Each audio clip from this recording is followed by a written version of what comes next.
he was born in Europe in 1920s, I think. Rav Ashlag, yeah. I'm sorry? He was born in like 18. Was he? Yeah, he came. You're right. You're right. He died. You're 100% right. He was born before the turn of the century. You're absolutely right. Is he Sephardic or Ashkenazi? Yeah, it's Polish, right? Interesting. Yeah. So no. He obviously was of course, a great Rav. Even before he started studying, the mystical element of the Torah.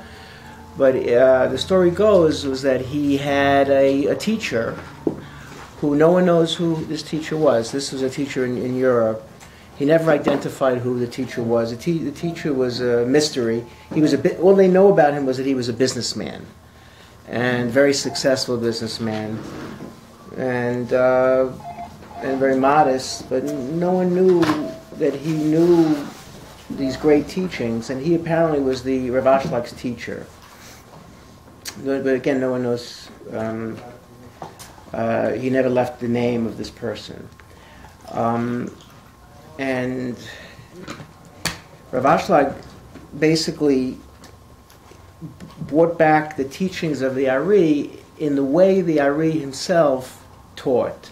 And it was very much like the Socratic method in a question and answer, although the way Rav Chaim Vital, who wrote all his writings, of the Ari, he did not express it in that way, as kind of like a question and answer approach. But Rav Ashlag did. He reoriented the Ari's teachings in such a way.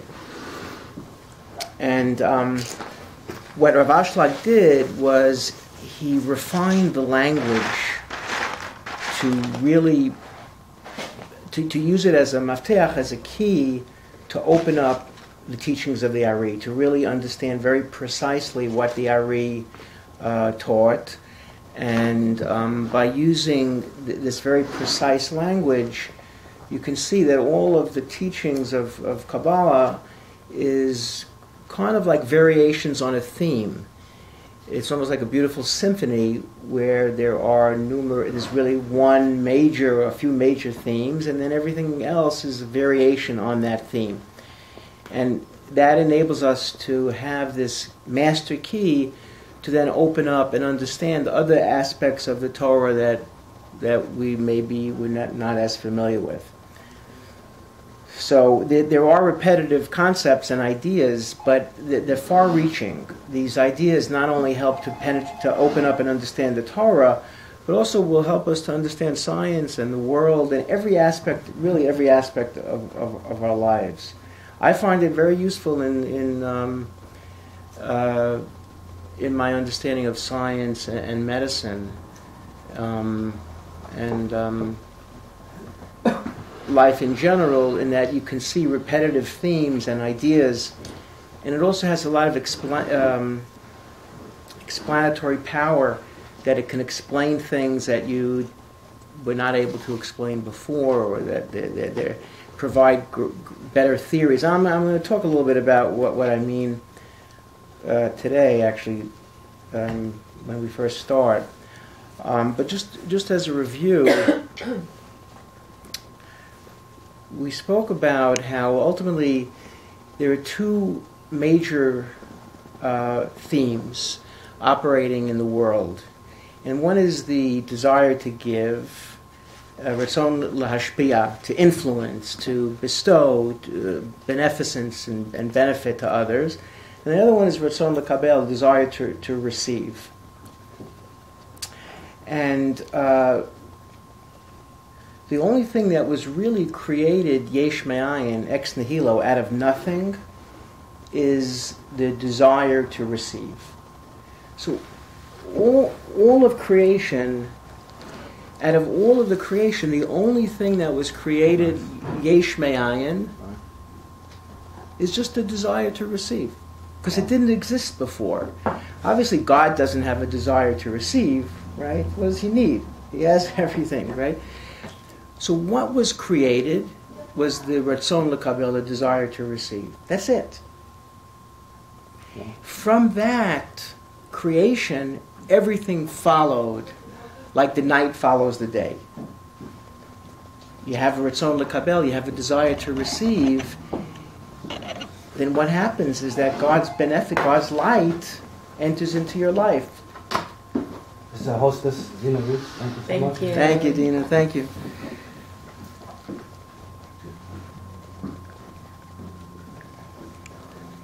You know, another very important theme in the Ari, in the way Rav Ashlag understands the Ari, is, I'll get back to what I was just saying, is the notion of the host and the guest. And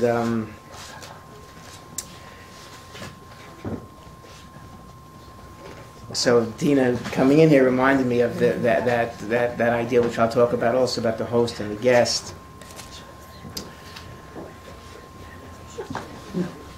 Anyway, so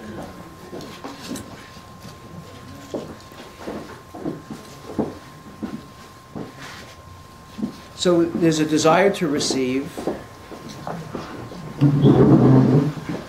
and from the desire to receive, everything flows from God. The only question is, how do you activate the desire to receive? And it's a little bit counterintuitive in that we think we have great desire. But really, as we'll see, unfortunately, our desires are very small, very limited, very narrow, a lot of tunnel vision. Our desires are very, very small. So the goal is how to activate our desire, how to increase desire. And you can see that's a very different idea than what you would think religion has to teach us.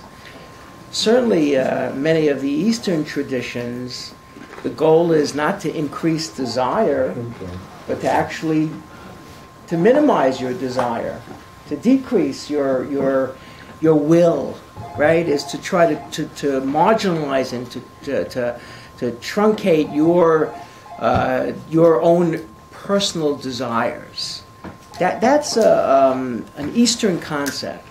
That's not the idea of the Torah. It's actually the opposite. We're actually supposed to develop and activate and to nurture our desire to receive.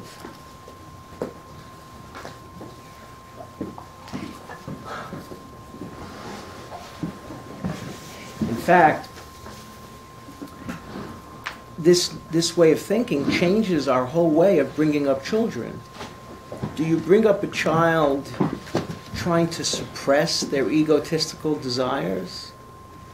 Well, if you come from the Eastern tradition or an old way of understanding religion, you would think, yes, you don't want your child to be an egotist, to be selfish, to always want and want. But according to the Ari, is the way the Rav Ashlag understands the Torah and the Kabbalah of the Ari is the opposite. You're supposed to help the child to develop the desire, selfish desires and desires to receive. Right.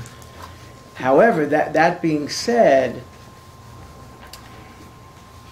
the goal, of course, is to make best use of this desire to receive, because if the desire to receive is only for ourselves alone, if it's just for ourselves, we're going to run into problems. We're going to reach a point where we're not going to be able to satisfy these desires. And it's going to be quite limited. And in fact, according to the Rav Ashlag, he predicted this a long time ago, that the main problem with our society today, civilization today, is this desire to receive that's not being channeled in the right way. And the frustrations that people are experiencing today is that we're not activating greater desires, and we don't know how to channel and to use those desires most effectively and efficiently. So the next step in the desire to receive is to learn how to combine that with another desire that we have.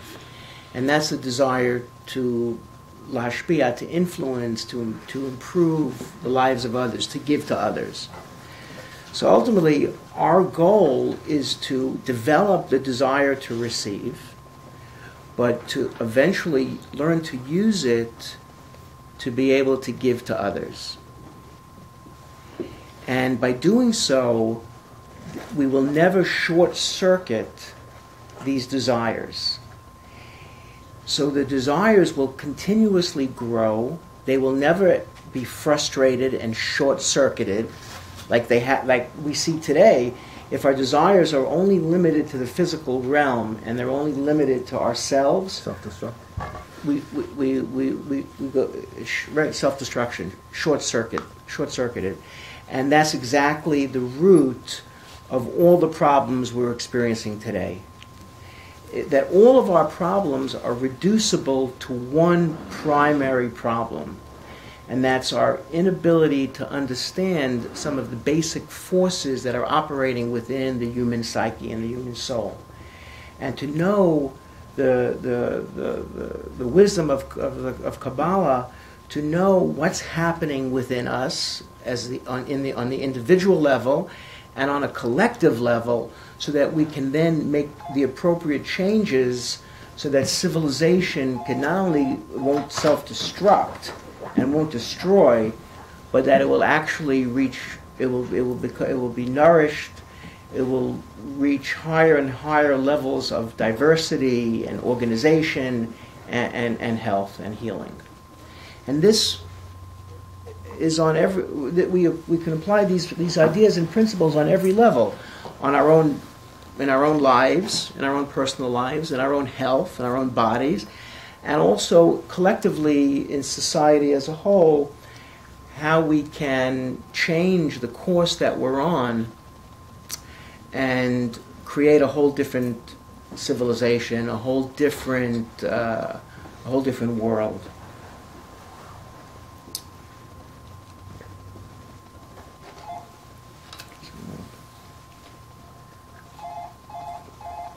You see, now there are two ways of giving.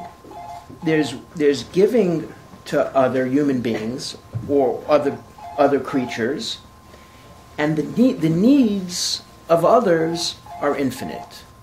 There's no shortage of needs of other people.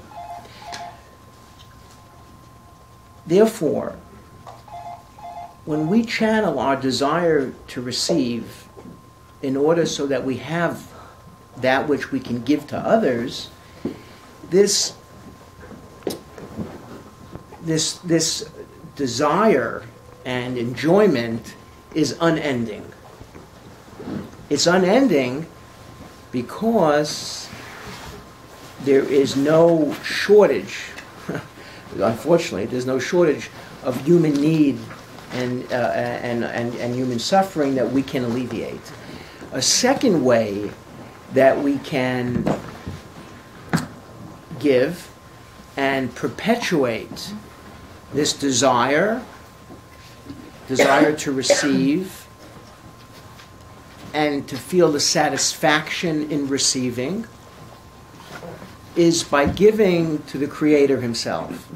So that in everything that we receive because we know that it's giving pleasure to the Creator. So that's why I was talking about the guest and the host and the guest. See, we can